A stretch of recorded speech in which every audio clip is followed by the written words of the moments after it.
தேடுவர்க்கு குறையில்லையே. சிங்கக்குட்டிகள் ஆண்டவரை தேடுவர்க்கு குறையில்லையே. அல்லேலூயா, அல்லேலூயா, அல்லேலூயா. சங்கீதம் 86வது அதிகாரம் 5வது வசனத்தை நம்ம வாசிக்கலாம். சங்கீதம் 86:5. ஆண்டவரே, நீர் மன்னிக்கிறவரும் நீர் நல்லவரும் மன்னிக்கிறவரும் உம்மை நோக்கி கூப்பிடுகிற யாவர் மேலும் கிருபை மிகுந்தவருமாயிருக்கிறீர். அன்பானவர்களே, ஒரு ஆலயத்தில் உதவி ஊழியத்தில் ஈடுபட்டு வந்த ஒரு மனிதன் ஒரு குற்றம் ஒன்றில் அகப்பட்டார். அப்பொழுது அந்த ஊழியத்தின் போதகர் அவரிடத்தில் வந்து அந்த பாவத்தை விசாரித்த போது அந்த உதவி ஊழியர் சொன்னார், நான் என்னுடைய உதவி ஊழியத்தை விட்டு விலகி கொள்ளுகிறேன் என்று சொன்னார். அப்பொழுது அந்த ஊழியத்தின் போதகர், மகனே, அப்படியானால் நீ உன்னுடைய பாவத்தை நீ என்ன செய்ய போகிறாய்? அதை மீண்டும் தொடரப்போகிறாயா? அதை விட்டுவிடப் போகிறாயா என்று கேட்டார். மனிதர்கள் எல்லாருமே ஏதோ ஒரு விதத்தில் தவறுவது இயல்புதான். அதே போல் நீ ஒரு பாவத்தில் இடறி இருக்கிறாய், தவறி இருக்கிறாய். இது முடிவல்ல. நீ உன்னுடைய பாவத்தை விட்டுவிட்டு மனம் திரும்பி தேவ சமூகத்தை நோக்கி கடந்து வரும்போது அதை உன்னை புதிய அத்தியாயத்துக்கு நேராக வழிநடத்தும்.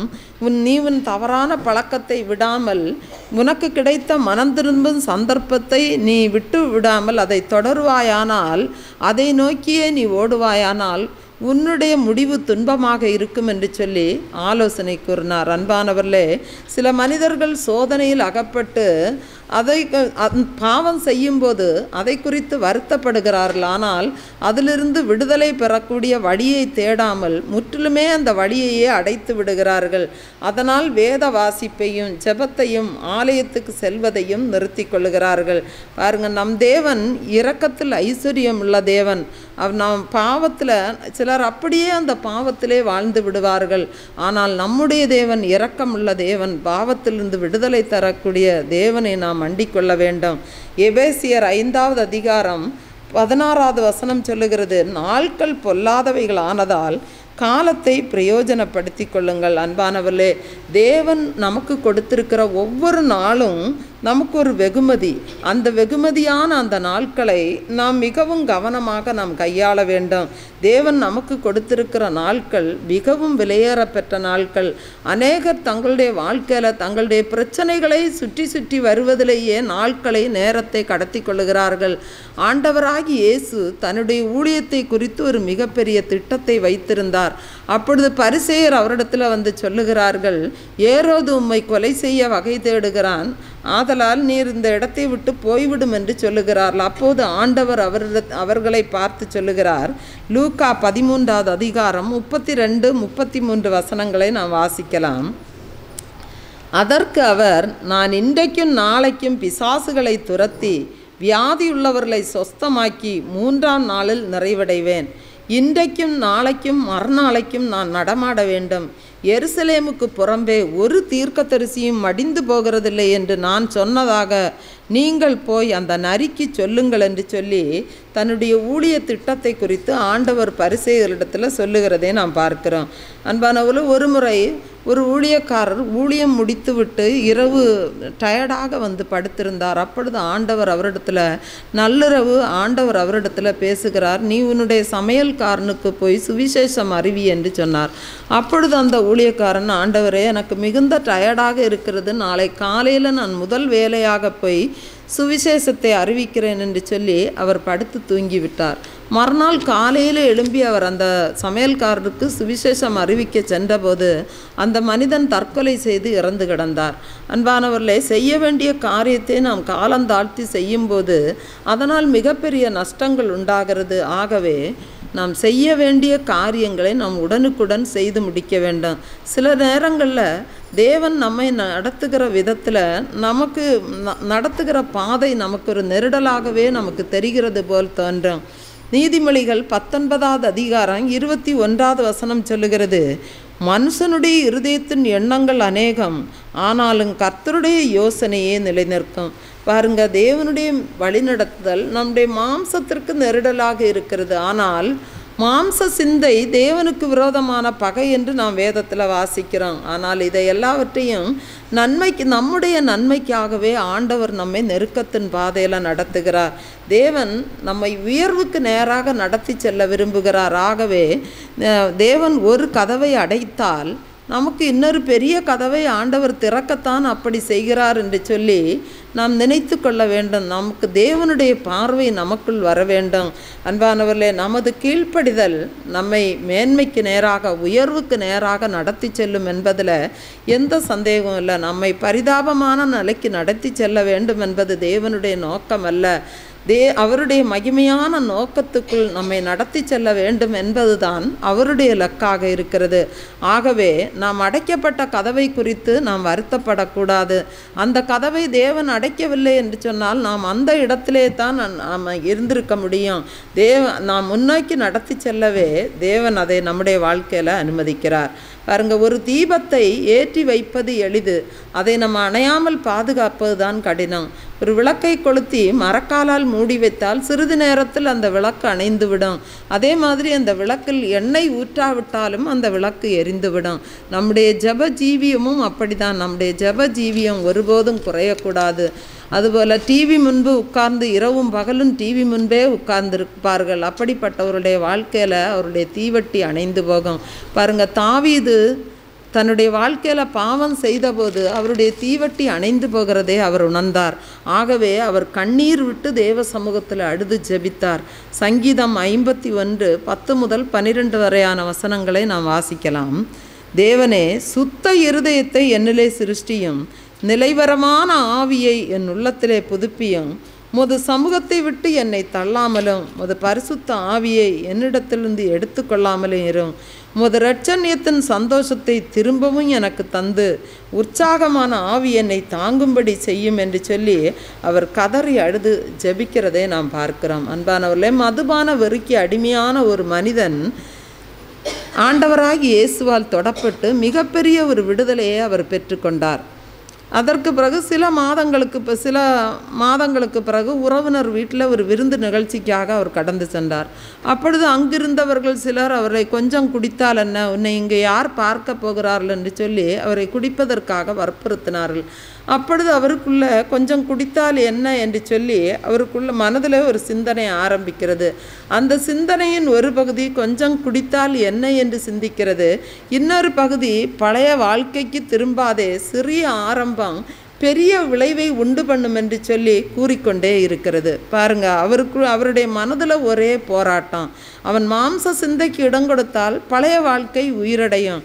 அதை எதிர்த்து பரிசுத்த வாழ்வு வாழும்படி ஆவிக்குரிய சிந்தை போராடி கொண்டிருக்கிறது.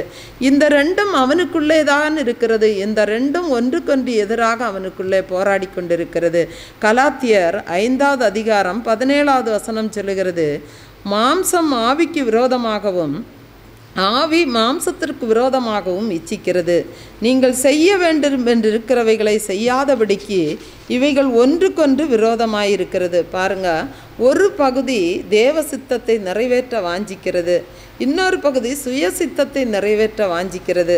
பாருங்க, ஆகவே நம்மை தேவ சித்தத்திற்கு ஒப்பு கொடுத்து நம்மை முற்றிலும் அவருக்காக நாம் விட்டு கொடுக்கும்போது நமது வாழ்வில் எப்படிப்பட்ட ஒரு சூழ்நிலையிலும் நாம் இடறி செல்லாதபடிக்கு ஆண்டவருடைய சரியான பாதையில் அவர் நம்மை நடந்து செல்வதற்கு அவர் உதவி செய்வார். அவருடைய வெளிச்சத்தில் வாழ தேவன் உதவி செய்வார். சங்கீதம் 145வது அதிகாரம் 18வது வசனம் சொல்லுகிறது, தம்மை நோக்கி கூப்பிடுகிற யாவருக்கும், உண்மையாய் தம்மை நோக்கி கூப்பிடுகிற யாவருக்கும் கர்த்தர் சமீபமாயிருக்கிறார். ஒருவர் ஒரு செல்ஃபோனை ஒருபோதுமே அவர் பயன்படுத்த விரும்ப மாட்டார். மனைவி அன்பளிப்பாய் கொடுத்த அந்த செல்ஃபோனை கூட அவர் பயன்படுத்த விரும்ப மாட்டார். ஒரு நாள் அவர் காரில் சென்று கொண்டிருக்கும்போது அந்த காருடைய டயர் வெடித்து விட்டது. அவரிடத்துல டயர் செப்பினியும் கிடையாது. அப்போ ஒரு இடத்துல தனியாக அமர்ந்து கார் பழுது பார்க்கும் நிறுவனத்திற்கு அவர் ஃபோன் செய்தார். உடனே சாலை பணியாளர்கள் வந்து சிறிது நேரத்திலே அந்த காரை சரி செய்து கொடுத்தார்கள். அன்பானவர்களே, ஜெபம் என்பது கர்த்தரின் எண்ணெய் கொண்ட செல்ஃபோனை போன்றது. நாம் தேவனோடு உள்ள உறவை நாம் சரி செய்ய, நமக்கு அந்த உறவை நாம் ரீசார்ஜ் செய்வதற்கு செல்ஃபோன் சார்ஜர் தேவையில்லை. ஆனால் நாம் உள்ளத்தின் ஆழத்திலிருந்து நாம் கர்த்தாவே என்று சொல்லும்போதே ஆண்டவர் நமக்கு செவி கொடுத்து அப்பொழுதே நமக்கு பதிலளிக்கிற தேவன். எரேமியா 33வது அதிகாரம் 3வது வசனம் சொல்லுகிறது, என்னை நோக்கி கூப்பிடு, அப்பொழுது நான் உனக்கு உத்தரவு கொடுத்து நீ அறியாததும் உனக்கு எட்டாததுமான பெரிய காரியங்களை உனக்கு அறிவிப்பேன் என்று கூறியிருக்கிறார். சங்கீதம் 50:15 சொல்லுகிறது, ஆபத்து காலத்தில் என்னை நோக்கி கூப்பிடு, அப்பொழுது நான் உன்னை விடுவிப்பேன், நீ என்னை மகிமைப்படுத்துவாய் என்று சொல்லுகிறார். அன்பானவர்களே, நாம் தேவனை நோக்கி கூப்பிடும்போது நிச்சயமாகவே நம்முடைய தேவன் நமக்கு பதில் கொடுக்கிற தேவனாக இருக்கிறார். இப்படிப்பட்ட வல்லமையான செல்ஃபோனை நாம் கையில் வைத்திருந்தாலும் அதை நாம் எந்த அளவுக்கு பயன்படுத்துகிறோம் என்பது நம்முடைய வாழ்க்கையில் அது கேள்விக்குறியாக இருக்கிறது. நாம் காலையில் ஒரு முறை, மாலையில் ஒரு முறை, இப்படி அதுவும் சில நிமிடங்கள் மாத்திரம் நாம் பயன்படுத்தி விட்டு அதை நாம் சும்மா வைத்திருப்போமானால் அதனால் எந்த பிரயோஜனமுமே இல்லை. இன்றைக்கு யாரை பார்த்தாலும் தங்களுடைய கையில் வைத்திருக்கிற செல்ஃபோனை வைத்து கொண்டு பல மணிக்கணக்காய் பலரிடமும் பேசி கொண்டிருக்கிறதை நாம் பார்க்கிறோம். ஆனால் நாம் கர்த்தரோடு பேசுவதற்கு நாம் தயங்குகிறோம். நாம் கர்த்தரோடு பேசுகிற நேரத்தை, நாம் ஜெபிக்கிற நேரத்தை நாம் அதிகப்படுத்தி கொண்டே செல்ல வேண்டும். அப்பொழுது ஆண்டவர் நமக்கு நல்ல ஆலோசனைகளை கொடுத்து நம்மை நல்ல வழியில், நம்மை நேர்த்தியான வழியில் அவர் நடத்தி செல்வார்.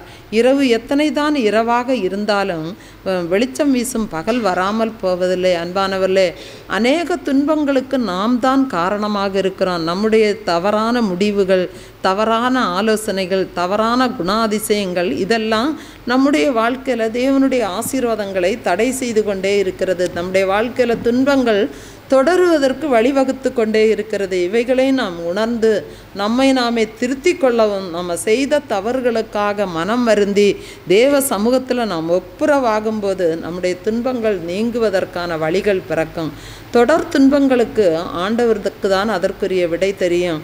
அன்பானவர்களே, நாம் யோபுவை போல நாம் தேவனையே உறுதியாக பற்றி கொண்டு நான் சோதித்த பின் பொன்னாக விளங்குவேன் என்று சொல்லி நான் நம்பிக்கையோடு தேவ சமூகத்தில் இருக்கும்போது நிச்சயமாக அவர் எல்லா துன்பத்திலிருந்தும் நம்மை விடுவித்து நம்மை வழிநடத்த அவர் வல்லவராய் இருக்கிறார். ஒரு பாடலை கூட நாம் கரங்களை தட்டி உற்சாகமாக பாடலாம்.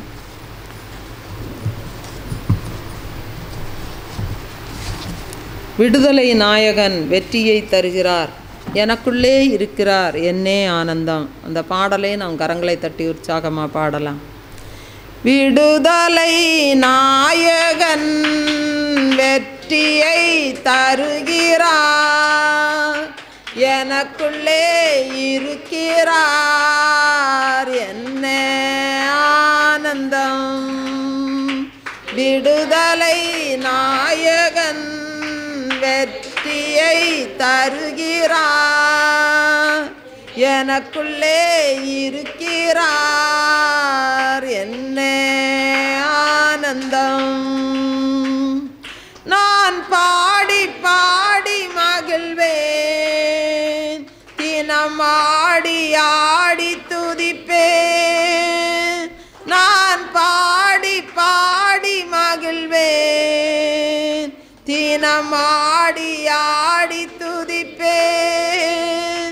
எங்கும் ஓடி ஓடி செல்லுவேன், எங்கும் ஓடி ஓடி செல்லுவேன்.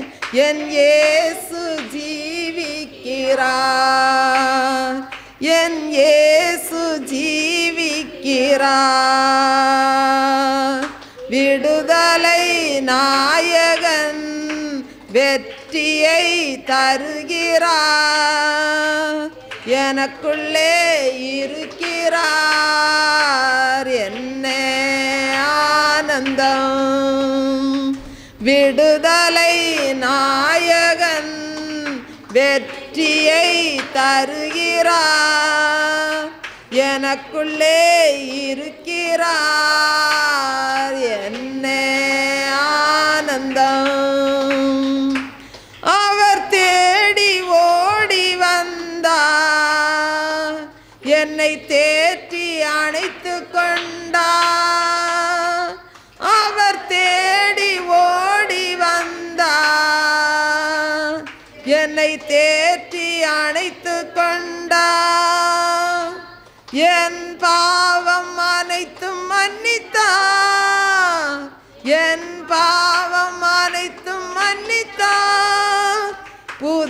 மனிதனாக மாற்றினார், புது மனிதனாக மாற்றினார்.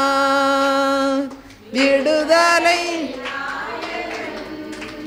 வெற்றியை தருகிறார், எனக்குள்ளே இருக்கிறார், என்ன ஆனந்தம். விடுதலை நாயகன் வெற்றியை தருகிறார், எனக்குள்ளே இருக்கிறார், என்ன